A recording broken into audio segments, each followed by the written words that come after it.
The metallic caverns of Myrtal were alive with the hum of technology. The Centaur, a race of highly advanced beings, had long since mastered the art of manipulating energy, light, and matter with a precision that put them at the pinnacle of galactic civilizations. Their ships, sleek and organic, glided effortlessly through the stars, guided by neural interfaces that allowed their pilots to control entire fleets with a mere thought.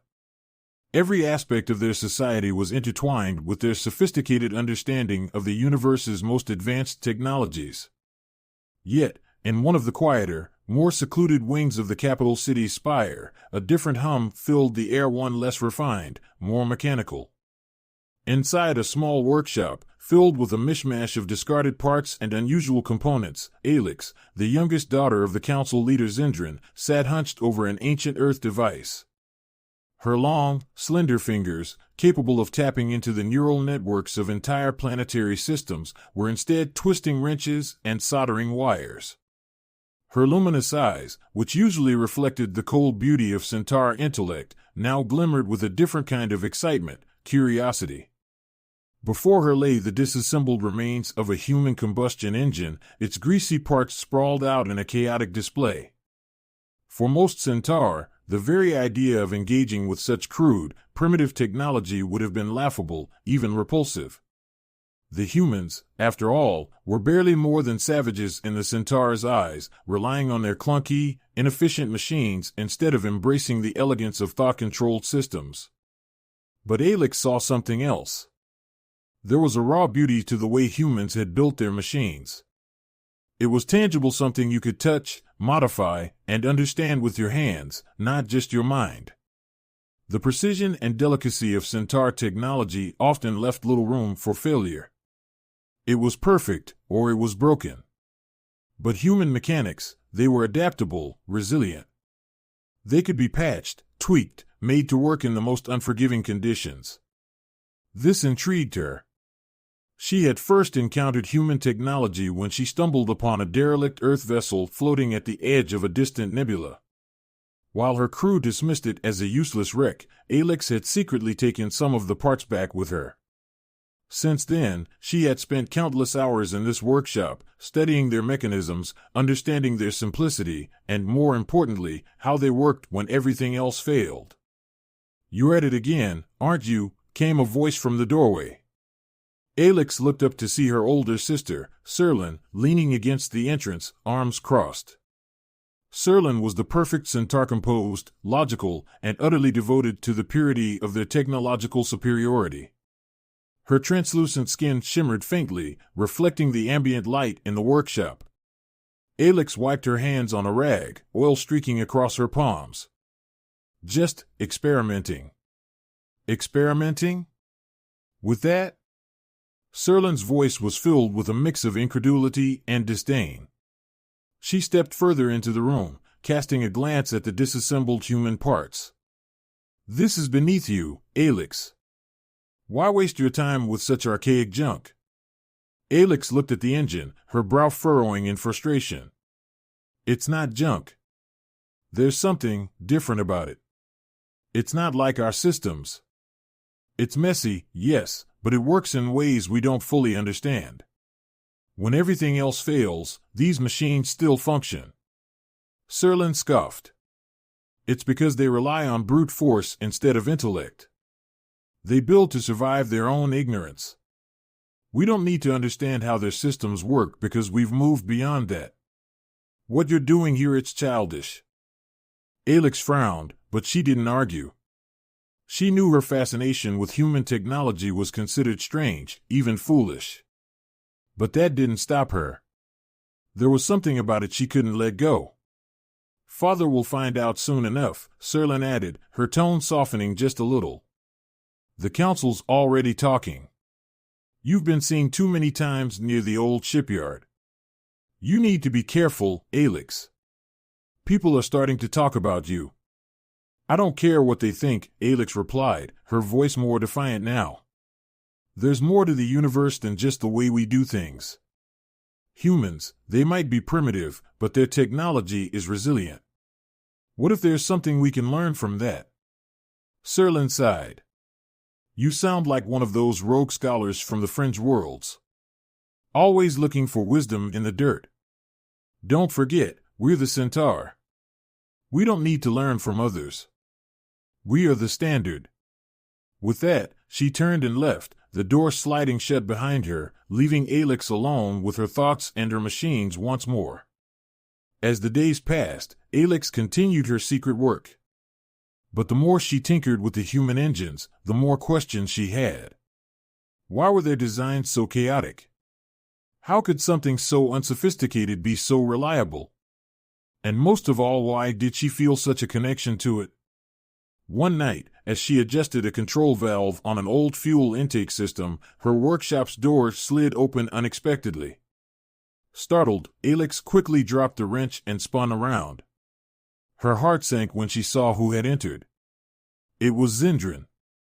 Her father, the council leader, towered in the doorway, his figure illuminated by the soft glow of the workshop's lights. His long, ceremonial robes shimmered in the faint luminescence, but it was his piercing gaze that unsettled her the most. His deep-set eyes, usually filled with calm authority, now bore a look of quiet disappointment. "Alex," he began, his voice low and steady, but carrying the weight of 1,000 reprimands. "What is this?" For a moment, Alex was speechless. She had always known this day would come, but she wasn't ready for it. Her hands, still smudged with grease, clenched into fists at her sides. She swallowed hard before speaking. "It's human technology," she admitted, her voice barely above a whisper. Zindran stepped closer, his eyes scanning the scattered components around the room. "I see that. But why? Why are you wasting your time with this crude machinery when you could be mastering the Centaur systems?" Alex took a deep breath, summoning the courage to explain what she barely understood herself. "Because it's different, Father. It's not like our technology. Human mechanics are simple, but they work under pressure. They can adapt. I've been testing it on some of our systems, and it's helped. It's resilient in ways we've never considered." Her father's face remained unreadable. "You've been testing it? On our systems?" His tone was sharp, cutting through her defenses. "Yes," she said, bracing herself. "And it works. It's not as elegant as our technology, but it has strengths that we don't." Zindran stared at her for a long moment, his silence heavy with disapproval. Then, without another word, he turned and left the workshop. Alex stood there, her heart pounding in her chest, unsure whether she had just made the greatest discovery of her life or the biggest mistake. The light of the twin moons bathed the towering spires of the Centaur capital in a cold, blue glow. Inside the Grand Command Hall, Zindran stood before a vast array of holographic screens, his thoughts swirling in a storm of disbelief and uncertainty. As the head of the Centaur Council, he was responsible for the safety and superiority of their race. For centuries, they had stood at the pinnacle of technological achievement. Their mastery of neural networks and energy manipulation had made them unrivaled in the galaxy. But now, one of their own, his youngest daughter, had introduced a dangerous element into their perfectly ordered world: chaos. Zindran had spent the entire night reviewing the reports. Over the last several weeks, the modifications Alex had secretly made to several of their fleet's ships had come to light. Energy flow had been altered. Mechanical systems had been inserted where no machinery had any business being. Most disturbingly, one of their most advanced warships, the Ithanar, had been tampered with at its core. Zindran could hardly believe it. Human mechanics, those crude, noisy, inefficient systems, had been integrated into the Ithanar's power and propulsion systems. And yet, the reports showed an undeniable improvement in performance. Energy output had increased by 20%, and the ship's maneuverability had become noticeably sharper in low-energy environments. But at what cost? The harmony of Centaur design had been compromised. And worse, Alex had done all of this behind the Council's back. "I need answers," Zindran muttered to himself, pacing the length of the chamber. His mind, usually so clear, was clouded with conflicting emotions. His daughter had acted recklessly, but there was something he couldn't ignore. She had achieved results. Alex entered the chamber, her head held high but her eyes showing the uncertainty she felt. She knew why she had been summoned. The news of her modifications to the Ithanar had spread through the fleet like wildfire. Some were in awe of the improvements, others were appalled at her tampering with sacred Centaur technology. Zindran turned to face her, his expression unreadable. "Do you know what you've done?" Alex swallowed, keeping her voice steady. "Yes, Father. I improved the efficiency of the Ithanar systems. I've been experimenting with human mechanics, and it's human mechanics." Zindran's voice, though quiet, carried the weight of his anger. He gestured to the holographic schematic of the Ithanar, where detailed reports of the modifications floated in midair. "You've corrupted one of our finest ships with these crude machines. Human technology is inferior, Alex. Primitive. It's beneath us." Alex stood her ground, her hands clenched at her sides. "It's not inferior," she insisted, her voice firm. "It's different. Human technology may be primitive compared to ours, but it has strengths we've overlooked. Their systems are robust, adaptable. They can function in extreme conditions where our neural networks would fail. I've seen it with my own eyes. I've tested it." Zindran stared at his daughter, his mind racing. She wasn't simply tinkering out of curiosity, she genuinely believed in what she was saying. And worse, there was evidence to support her claims. "Do you realize the risk you've taken?" he asked, his tone measured but sharp. "If the Council had discovered this before me, they would have stripped you of your position. You tampered with our most advanced technology without permission, and you did it with human components. This is not how we operate, Alex." "I wasn't trying to undermine our technology," Alex said, her frustration creeping into her voice. "I was trying to make it better. We've become so reliant on perfection that we've forgotten how to adapt. What happens when we face an enemy who can disrupt our neural networks? What happens when our flawless systems fail? Human mechanics have taught me something, Father. Sometimes, simplicity is strength." Zindran's expression hardened. "Simplicity? You think their noisy, fuel-burning machines hold the key to our future? We are Centaur. We've evolved beyond such crude solutions." And yet, Alex countered, the Ithanar is performing better than ever. The energy output is higher, and the ship's systems are more resilient. Isn't that what matters? For a moment, the room was silent. Zindran's gaze shifted to the floating hologram of the Ithanar, its power core pulsing gently with the added mechanical elements Alex had introduced. The data was irrefutable, the ship's performance had indeed improved. But the very idea that these improvements had come from human technology shook the core of everything Zindran believed. "Father," Alex continued, her voice softening. "I know what I did was against protocol, but I did it because I believe we can learn from them. Their technology may not be as elegant or efficient, but it's built to last. It's built to endure. We can integrate that with our systems and make something even stronger." Zindran sighed, turning away from her and staring out the large viewport that overlooked the sprawling Centaur capital. In the distance, several ships hovered in the twilight, their sleek forms a testament to Centaur superiority. He had always believed that their way was the only way. Their technology, their culture, was perfect. Flawless. But now, Alex had introduced a crack in that certainty. "I should report this to the Council," he said after a long pause. "You know that." Alex's heart raced, but she kept her voice calm. "I know. But I also know that we can't afford to ignore what I've discovered. There's something we can learn from humans, something we've overlooked because of our pride." Zindran's shoulders sagged slightly, a rare sign of the weariness he kept hidden from most. He had led the Centaur for decades, always with confidence in the superiority of their technology and way of life. But now his own daughter was challenging that very foundation. Finally, he turned to face her again. You've taken a great risk, Alex. And you've put me in a difficult position. If the council finds out about this, they won't be as forgiving as I might be. Alex met his gaze, her voice unwavering. I'm willing to face the consequences.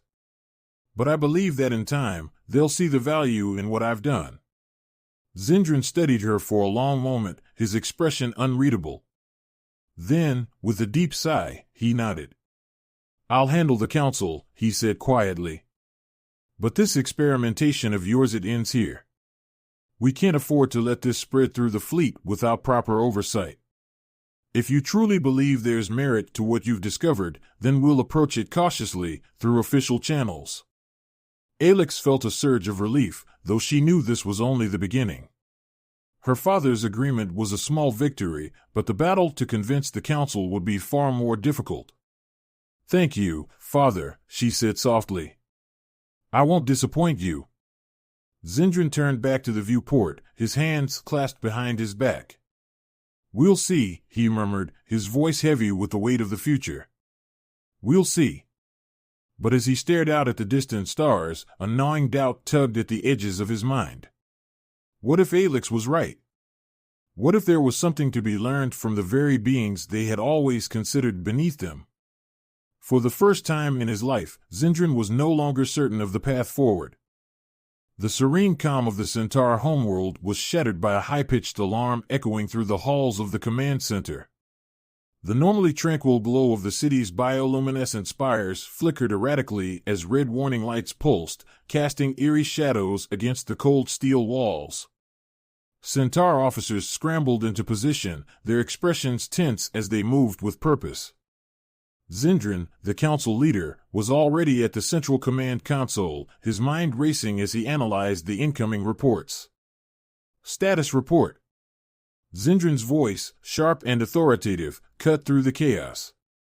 A tactical officer turned toward him, his face tight with concern. The Zarkal Confederation, sir. They've crossed into our territory. Their fleet just dropped out of warp near the Cyan Expanse, directly in our path. Zindran's jaw clenched. The Zarkal Confederation was a pirate armada feared throughout the galaxy, known for their unpredictable, brutal attacks. They employed tactics designed to destabilize their enemies' most sophisticated technologies, especially advanced neural systems like those of the Centaur fleet. They must have known, Zindran muttered, turning to another officer. How many ships? 20, possibly more. But that's not the worst part, sir. They're deploying electromagnetic pulse, EMP, cannons. They're targeting our fleet with electromagnetic interference. A cold wave of dread washed over the command room. EMP attacks were the perfect weapon against a species like the Centaur. Their advanced ships, powered by delicate neural networks and bioorganic interfaces, were vulnerable to disruptions in energy fields. In most conflicts, the Centaur fleet relied on their sophisticated technology to outmaneuver and overwhelm opponents. But EMPs rendered all that useless. They're trying to shut us down, Zindran said grimly. How many ships are affected? The officer hesitated, his hands shaking as he reviewed the data. All but one, sir. The entire fleet is being hit by waves of electromagnetic pulses. Neural interfaces are offline, controls are unresponsive. We're losing power across the board. But... He paused, swallowing hard. The Ithanar is still operational. Zindran's eyes narrowed. The Ithanar. It was the ship Alex had modified. Inside the Ithanar, Alex was already at her station, fingers flying over the controls she had rewired just weeks earlier. Her heart pounded, but she kept her focus sharp. The chaos of the Centaur fleet's failure was all around her, but the Ithanar was running smoothly, unaffected by the EMPs that were crippling the other ships. Her modifications replacing critical neural circuits with manual human-style mechanics were paying off in ways she hadn't fully anticipated. Engine stable. Power core is holding, her second-in-command reported, eyes wide with disbelief. We're the only ship still active, Commander Alex. Keep it that way, Alex replied, her voice steady. She glanced at the tactical display. The Zarkal ships were closing in fast. If they didn't act soon, the entire Centaur fleet would be left vulnerable. She knew what she had to do. I'm taking command, she said, standing tall as her crew looked to her for leadership. We're going to engage the Zarkal. Her second-in-command blinked in surprise. Engage? But we're outnumbered, and the rest of the fleet is down. We're not going to win this by sitting here, Alex said firmly. We have an advantage they don't expect. Our systems aren't affected by their EMPs, and we can still move. That's more than the rest of the fleet can say. The crew hesitated for a moment, uncertain. But they had seen the Ithanar in action over the past few weeks, performing with a speed and efficiency that rivaled even the most advanced Centaur ships. They knew Alex had modified it in ways that seemed strange, even reckless, but right now, her unorthodox changes were the only thing keeping them alive. Trust me, Alex said, her voice calm but commanding. We can do this. Back in the command center, Zindran watched the tactical display in disbelief. The Centaur fleet was immobilized, the once glorious ships floating helplessly in space, their neural systems rendered useless by the Zarkal's EMP bombardment. But the Ithanar was still moving. He turned to the communications officer. Open a channel to the Ithanar. A moment later, Alex's face appeared on the central screen, her expression determined. Alex, Zindran said, his voice a mixture of relief and astonishment, your ship is still operational. How? Alex met his gaze through the display. The modifications, Father. The human mechanics. They aren't affected by the EMPs. The ship can still function manually. We're ready to engage the Zarkal. Zindran blinked, the weight of her words settling in. She had been right. Her reckless experiments with human technology had, against all odds, saved the Ithanar. But now she wanted to take it into battle, alone, against an overwhelming enemy force. Alex, he began, his tone more measured, you cannot engage them on your own. It's too dangerous. Wait until we find a way to restore the fleet. There isn't time, Alex replied, her voice resolute. The Zarkal are already moving in. If we don't stop them now, they'll destroy our fleet while we're vulnerable. I know the risks, Father, but I've trained for this. I can handle it. Zindran's mind raced. The thought of losing his daughter terrified him, but he knew she was right. The fleet had no chance without her. The Ithanar was their only hope. He nodded slowly. Very well. I trust you. But be careful. You may have an advantage, but the Zarkal are ruthless. I understand, Alex said, her expression softening for just a moment. I won't let you down. On the bridge of the Ithanar, Alex took a deep breath as she watched the Zarkal ships approach. Her crew stood ready, their hands on the unfamiliar manual controls. The ship's engines roared to life, the mechanical systems whirring in a way that was both foreign and strangely comforting.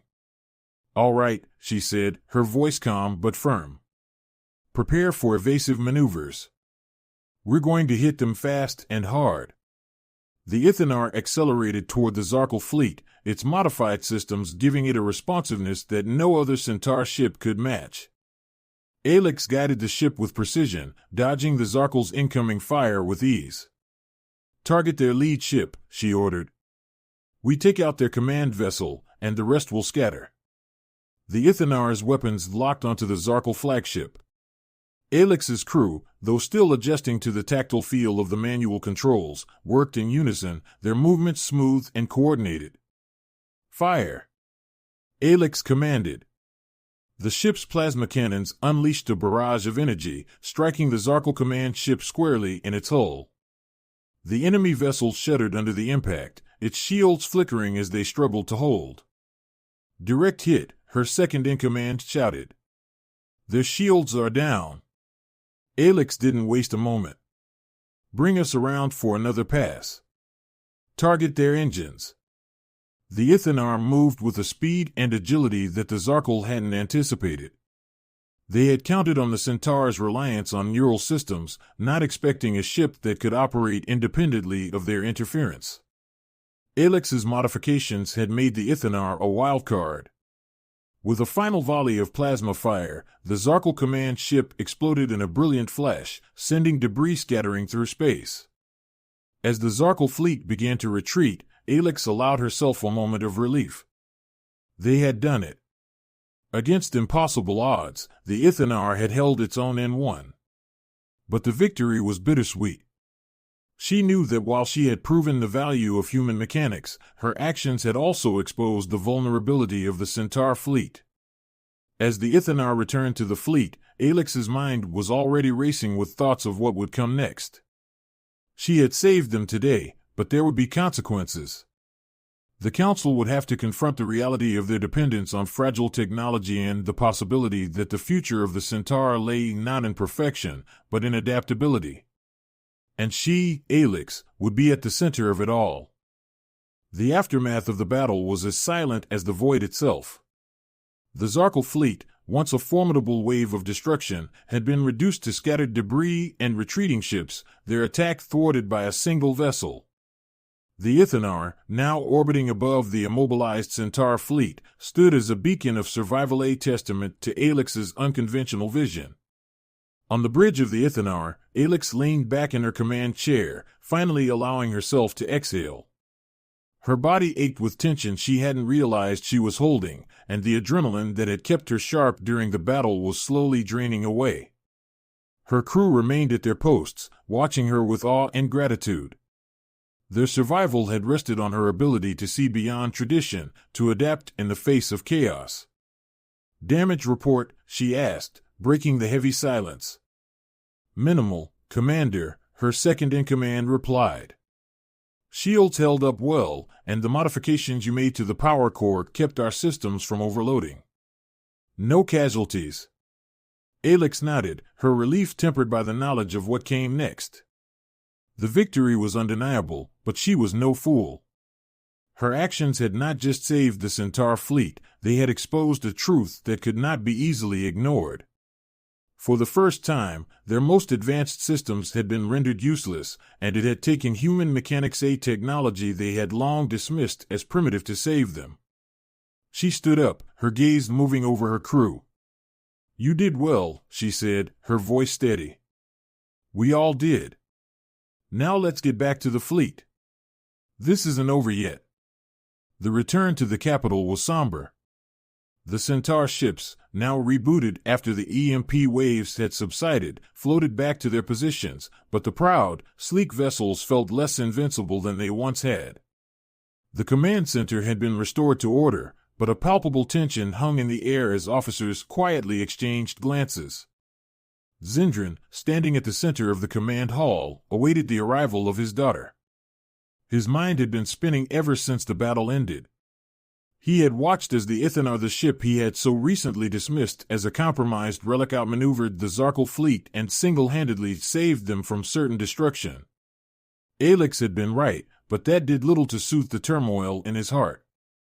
The door to the command hall slid open, and Alex entered, still wearing her flight suit, her posture straight, but the weight of what she had done evident in her eyes.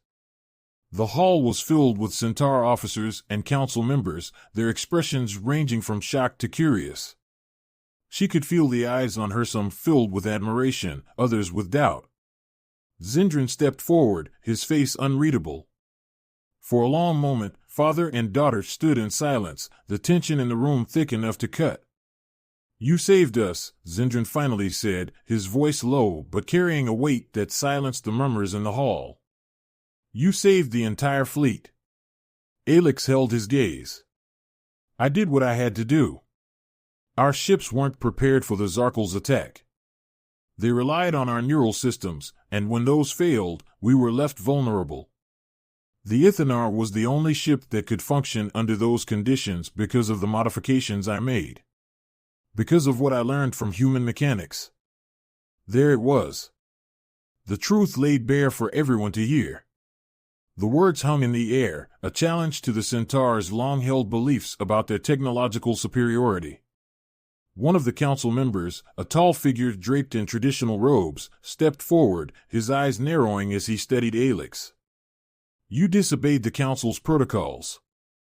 You tampered with our most advanced technology, introducing primitive human systems without authorization. This could have endangered us all." Alex didn't flinch. "It saved us all." The council member's lips pressed into a thin line. "At what cost? Do you truly believe that the future of the Centaur lies in adopting the technology of lesser species?" Alex took a deep breath, her gaze steady. "I believe that the future of the Centaur lies in adaptability. Our technology is superior in many ways, but we've grown too reliant on its perfection. The Zarkul proved that when they disabled our fleet with a single tactic. If we don't learn from the strengths of other species, human or otherwise, we'll leave ourselves vulnerable again." Zindran watched his daughter, feeling the quiet strength in her words. There was a time when he would have dismissed her argument as youthful arrogance, but now, after seeing the Ithanar in action, after witnessing the failure of their neural systems, he couldn't ignore the truth. The Centaur had grown complacent in their technological supremacy. Alex had shown them a different way forward, one that valued resilience over perfection. Another council member spoke up, her voice less accusatory, more curious. "You integrated human mechanics with our neural networks. How did you manage to make them work together? Their systems are so primitive. How did they not conflict with ours?" Alex turned to her. "That's the thing about human technology. It's not designed for efficiency like ours, but it's adaptable. It's designed to function under stress, to be repaired and modified quickly. I found ways to integrate the manual controls into our systems so that if one system fails, another can take over. It's not perfect, but it's resilient. It gives us time we didn't have today with the rest of the fleet." The hall fell silent again as the council members exchanged glances. The reality of what Alex was saying was sinking in. Their technology, as advanced as it was, had been brought to its knees by a force they hadn't anticipated. And it had taken the adaptability of human mechanics to overcome that challenge. Finally, Zindran spoke, his voice calm but firm. "Alex has proven something today that we cannot ignore. The Centaur have always prided ourselves on our advanced technology, but we have grown too dependent on its flawlessness. We must be willing to adapt, to learn from others. Not because their technology is better, but because it offers strengths we've overlooked." He turned to face the council members, his gaze sweeping across the room. "This does not mean we abandon our ways, but we must be open to new ideas. Alex's actions may have been unconventional, but they saved our fleet. And for that, we owe her our gratitude." A murmur rippled through the hall. Some of the council members still looked uneasy, but the tide was shifting. Zindran had spoken, and his word carried weight. Alex felt a wave of relief wash over her, but she knew this was only the beginning. The council would need time to fully accept what had happened, and the Centaur as a whole would need to rethink their approach to technology. But for now, she had won a small victory. Zindran stepped toward her, his face softening for the first time since the battle. "You did well, Alex," he said quietly. "Better than I could have imagined." Alex smiled, her tension easing. "Thank you, Father." He placed a hand on her shoulder. "You've changed the course of our people today. It won't be easy, but you've shown us that sometimes, even the most advanced civilizations need to embrace the chaos of the universe." As the council began to discuss the next steps for integrating the lessons of the battle, Alex stood beside her father, knowing that her journey was far from over. But for the first time, she felt confident that the Centaur were on the path to something greater, something stronger. And she, Alex, would lead them into that future. Not just as the daughter of the council leader, but as the one who had learned to see strength where others saw weakness, and who had found a way to turn chaos into triumph.